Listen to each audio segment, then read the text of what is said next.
جب بھی کوئی سائل کسی سے مانگتا ہے تو دو طریقے ہوتے ہیں.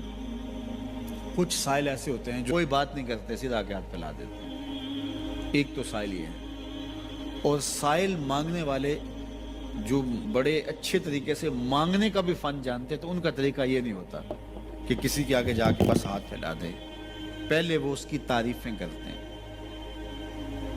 پھر جو ہے وہ اس کی رحم دلی کا ذکر کرتے ہیں، پھر اس کے مال و اسباب جو اس کو دیے گئے ہیں ان کے قصیدے پڑھتے ہیں، پھر اپنی وفاداری کا اظہار کرتے ہیں، پھر جھولی پھیلاتے ہیں. تو یہ دوسرا اور مہذب طریقہ ہے. ایک تو مانگنے والا اپنی ضرورت کو یوں ہی کسی کے سامنے رکھ دے، اور ایک یہ ہے کہ مانگنے والا اپنی ضرورت کو رکھنے سے قبل جس سے مانگ رہا ہے پہلے اس کی تعریف کرے. اب بندے اللہ سے ہدایت مانگنے کے لیے کھڑے ہوئے، پہلے تو وضو کیا، صاف ستھرے ہوئے، کانوں پہ ہاتھ لگائے، اس کے بعد ہاتھ باندھ کے ادب سے کھڑے ہو گئے، اور اب مانگنے لگے تو کیا بولے؟ الحمدللہ رب العالمین. وہ آتے ہیں نا مانگنے والے دروازے پہ تو کہتے ہیں دوبارہ وسدہ روے، فلاں ہو فلاں ہو، وہ تعریفیں کرنے لگ جاتے ہیں. تو یہ مرحلہ ہوتا ہے. ابھی اس نے سوال لب پہ نہیں لایا ہوتا تو گھر والا پہلے بچے کو کہتا ہے جا اتنے پیسے اس کو دے گیا. میاں وہ تو آپ کی تعریفیں کر رہا ہے، مانگ تھوڑا رہا ہے. وہ سمجھتا ہے جو تعریفیں کرنا شروع ہو گیا یہ مانگنے کے لیے تو کر رہا ہے. اللہ اکبر. تو جب بندہ الحمدللہ کہتا ہے رحمتیں اسی وقت برسنا شروع ہو جاتی ہیں. الرحمن الرحیم. میں سخی کی دہلیز پہ کھڑا ہوں جو رحمان بھی ہے جو رحیم بھی ہے، محض اپنے کرم سے عطا کرتا ہے. رحم کی بھیک مانگ رہا ہوں. پھر کیا کہہ رہا ہے؟ مالک یوم الدین. کسی کنگال سے نہیں مانگ رہا، اس سے مانگ رہا ہوں جو مالک ہے، دنیا کا بھی مالک ہے، آخرت کا بھی مالک ہے. پھر اس کے بعد اگلی بات کیا کہتا ہے؟ ایاک نعبد و ایاک نستعین. مالک میں پوجتا بھی تجھے ہوں اور مانگتا بھی تجھ سے ہوں. دیکھو سائل اس اعتبار سے بھی دو طرح کے ہوتے ہیں. ایک سائل ہوتا ہے جو بائی پاس پہ اترتا ہے، ایک کے گھر کے سامنے جاتا ہے، یہی طریقہ صحیح مانگنے کا، لیکن جاتا ہے کہ گھر کے سامنے تعریفیں کرتا ہے، اور مالک خانہ کو پتہ ہوتا ہے کہ یہ ہمسایہ سے بھی مانگ کے آیا ہے، میرے گھر سے بھی مانگ رہا ہے، اگلے گھر سے بھی مانگ رہا ہے. تو وہ اسے تھوڑا سا آٹا دے دیتا ہے، 1 روپیہ دے دیتا ہے. اس کو پتہ ہے اس نے پورا گاؤں مانگنا ہے، آدھا گاؤں مانگ آیا ہے، آدھا گاؤں اس نے ابھی مانگنا ہے. تو سارے 1-1 روپے دیتے ہیں. ایک تو سائل وہ ہے جو در در پہ جاتا ہے، اور ایک سائل بائی پاس سے اترا، وہاں سے پل عبور کیا، پھر گلی سے گزرتے ہوئے یہاں آیا، اور یہاں آ کے آپ کے ساتھ اس نے کہا کہ میں کسی در پہ نہیں گیا، آپ کے پاس آیا ہوں، اب آپ نے میری ضرورت پوری کرنی ہے. تو پھر 8 آنے 5 روپے تو نہیں دیے جائیں گے. پھر تو جو میری استطاعت ہوگی، جو آپ کی استطاعت ہوگی، اس استطاعت کے مطابق دیں گے کہ یہ سارا شہر چھوڑ کے آیا ہے، یہ کسی سے نہیں مانگتا، یہ مجھ سے ہی مانگتا ہے. تو پھر آپ اس کی ضرورت پوری کریں گے. اگر آپ کے بس میں ہوا تو مانگنے والا کیا کہہ رہا ہے؟ ایاک نعبد. یہ پیشانی کہیں اور نہیں جھکتی، وایاک نستعین. یہ جھولی کسی اور چوکھٹ پہ پھیلتی نہیں. وہ کریم، وہ مالک رب جو تمام جہانوں کا رب ہے، میں اس کی دہلیز پہ کھڑا ہوں اور آیا سیدھا اسی کی دہلیز پہ ہوں. نہ اس سے پہلے کسی در پہ گیا ہوں، نہ اس کے بعد کسی در پہ جانا ہے. تو پھر مالک بھی کرم نوازیاں اور رحمتیں اس کی جھولی میں ڈال دیتا ہے. اب اتنی لمبی تمہید باندھنے کے باوجود مانگا کیا؟ ذرا غور کیجئے. یہ وہ ہے جو ہم ہر روز ہر نماز کی ہر رکعت میں مانگتے ہیں، اور مانگنے کا طریقہ کتنا خوبصورت ہے. اور مانگنے والے یوں ہی مانگا کرتے ہیں. پہلے جس سے مانگنا اس کی تعریفیں کرتے ہیں. آپ نے مانگنے والوں کو دیکھا جو سلیقے سے مانگتے ہیں، تیرے بچے وسدے رہیں، تیری جد آباد رہے، تیرا خاندان آباد رہے. وہ مانگتے ہیں اس طرح، پہلے تعریفیں کرتے ہیں، پھر کہتے ہیں تیری فیکٹریاں چلتی رہیں، تیرے جو ہے تیری جائیداد بڑھتی رہے. تو وہ اس کے خزانوں کا ذکر کرتے ہیں، اور پھر کہتے ہیں کہ یہ فقیر نمانہ تیری چوکھٹ پہ آیا ہے، اس کی ضرورتیں تو پوری کر دے. اب بندہ بھی اللہ کے حضور جب حاضر ہوتا ہے تو مانگنے کا سلیقہ کیا ہے؟ سب سے پہلے کہتا ہے الحمدللہ رب العالمین.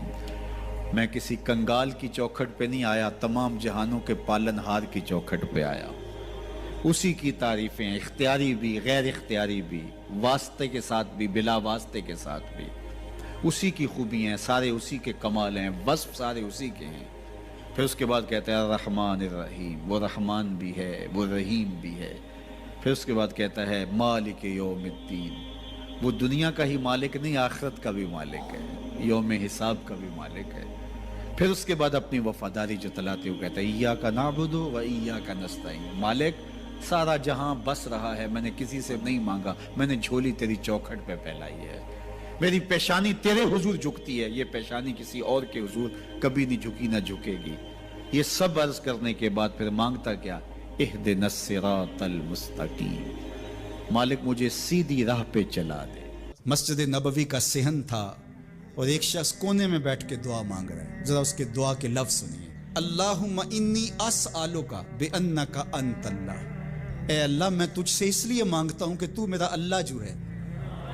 ذرا غور کیجیے، میرے والد گرامی فرماتے تھے اگر بیٹا باپ سے کہے کہ ابا جی میں آپ سے اس لیے مانگ رہا ہوں کہ آپ میرے ابو جو ہیں، تو باپ کو اپنا وجود بیچ کے بھی دینا پڑا تو اس کی ڈیمانڈ پوری کرے گا، کہ اس نے لفظ ہی ایسا کہہ دیا کہ ابو میں آپ سے اس لیے مانگ رہا ہوں کہ آپ میرے ابو جو ہیں، تو میں نے آپ سے ہی مانگنا ہے۔ تو بندہ کیا کہہ رہا ہے؟ اللہم انی اسألک بانک انت اللہ، اللہ میں تجھ سے اس لیے مانگ رہا ہوں کہ تو میرا اللہ جو ہے، لا الہ الا انت، تیرے علاوہ کوئی ہے بھی تو نہیں، انت الاحد الصمد الذی لم یلد ولم یولد، تو ایک ہی ہے، واحد ہے، اور کوئی ہے ہی نہیں جس در پہ جاؤں، کوئی چوکھٹ نہیں ہے جہاں دامن پساروں، کوئی دہلیز ہی نہیں ہے جہاں جھولی پہ لاؤں، تو بے نیاز ہے، اور تجھے نہ کسی نے جنم دیا اور نہ تو نے کسی کو جنم دیا۔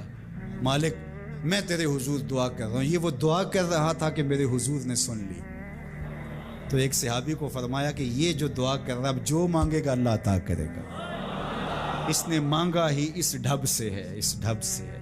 ایک دعا اور سن لیجئے جو سیدنا علی المرتضیٰ رضی اللہ تعالی عنہ رب سے مانگتے ہیں۔ اللہ اکبر، مجھے تو آج سارا دن اس دعا نے نحال کیے رکھا۔ یہ دعا مانگتے ہیں تو عجیب کیفیت ہوتی ہے۔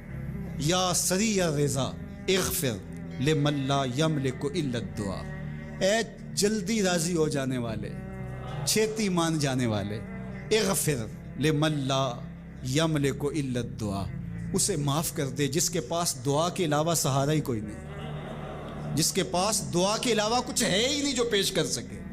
التجا ہی کر سکتا ہے، ترلا ہی کر سکتا ہے، منت ہی کر سکتا ہے، منتوں اور ترلوں کے علاوہ جس کے پاس کچھ نہیں ہے، اے جلدی مان جانے والے اس کی مغفرت کر دے، اس کو بخش دے۔ اللہ اکبر۔ تو وہ کریم ہے، وہ کہتا ہے میرے در پہ آؤ تو صحیح، کوئی جھولی پھیلاؤ تو صحیح، ہم تو مائل بکرم ہیں، کوئی سائل ہی نہیں، راہ دکھلائیں کسے رہ رب منزل ہی نہیں، کوئی آئے تو صحیح، جھولی پھیلائے تو صحیح، کوئی طلب تو کرے۔ دنیا والوں سے مانگیں تو ناراض ہوتے ہیں، اللہ سے نہ مانگیں تو ناراض ہوتا ہے۔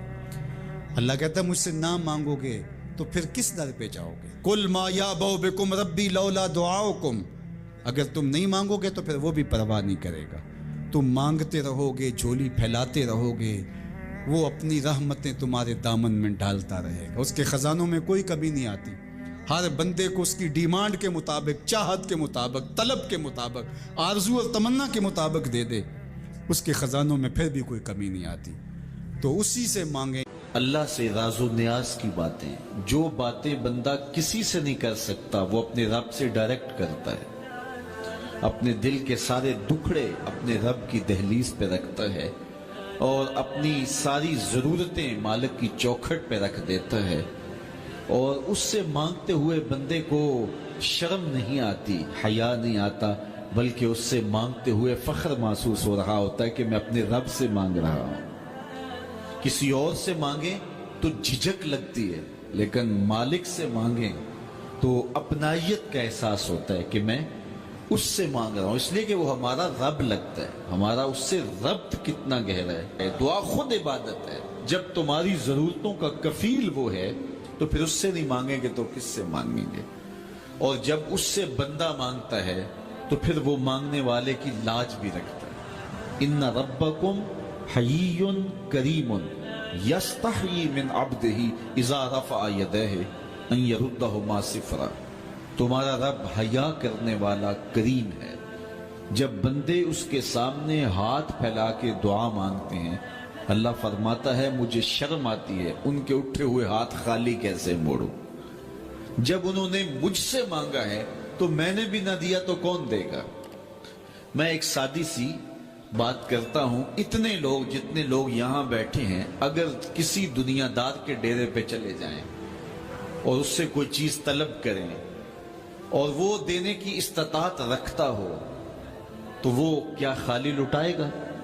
وہ کہے گا اتنے لوگ آگے ہو تو ڈیرہ داری کی شان کے خلاف ہے کہ میں ان کو خالی لٹاؤں۔ تو جب یہ دنیا دار خالی نہیں لٹاتا تو رب کیسے خالی لٹائے گا؟ جب بندے اس کی دہلیز پہ چل کے آ جائیں تو وہ بندوں کی ضرورتوں کا کفیل ہے اور ان کے ہر درد کو جانتا ہے اور ان کی ضرورتوں کو پورا کرتا ہے۔ علماء نے کہا دعا ہر صورت قبول ہوتی ہے، یا تو یہ ہے کہ فوراً قبول ہو جاتی ہے، جو مانگا فوراً مل گیا، اور کبھی ایسا ہوتا ہے کہ فوراً نہیں ملتا، حکمت ہوتی ہے اور فوری دینا مناسب نہیں ہوتا تو اس کو فوری نہیں دیا جاتا، لیکن دعا بعد میں کچھ عرصے کے بعد اس کی ڈیمانڈ پوری کر دی جاتی ہے۔ اور کبھی ایسا ہوتا ہے نہ فوری دیا جاتا ہے نہ بدیر دیا جاتا ہے، اس دعا کو ذخیرہ کر لیا جاتا ہے اور حشر کے دن اس کا بدلہ دیا جائے گا۔ اور روایت میں آتا ہے حشر کے دن جب ان دعاؤں کا بدلہ دیا جائے گا جن کا بدلہ دنیا میں نہیں ملا تھا تو لوگ آرزو کریں گے کاش کہ دنیا میں کوئی دعا قبول ہی نہ ہوئی ہوتی، سارے صلے آخرت میں ملتے۔ اللہ اکبر۔ کبھی ایسا ہوتا ہے جو مانگا جاتا ہے وہ نہیں دیا جاتا، اس کے بدلے میں کچھ اور چیز دے دی جاتی ہے جو اس کی ضرورت ہوتی ہے اور جو اس کے لیے مناسب ہوتی ہے۔ وہ کچھ اور مانگ رہا ہوتا ہے لیکن اللہ اپنی حکمت کے تحت اسے کچھ اور عطا کر دیتا ہے۔ بہر صورت دعا قبول ہوتی ہے اور بندوں کے اٹھے ہوئے ہاتھ اللہ پسند کرتا ہے۔ آج یہ بھی بحث چلتی ہے نہیں مانگنا چاہیے، فلاں وقت میں نہیں مانگنا چاہیے، تو وہ کہتا ہے مجھ سے مانگو جب بھی مانگو، میرا دست کرم تمہیں دینے پہ آمادہ ہے۔ اور اگر کوئی نہیں مانگتا تو فرمایا کل ما یابو بکم ربی لولا دعاؤکم، اے محبوب فرما دو اگر یہ نہیں مانگیں گے